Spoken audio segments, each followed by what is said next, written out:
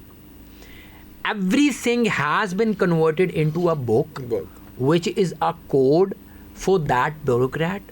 He is not supposed to go beyond that book. He cannot deviate. Yes.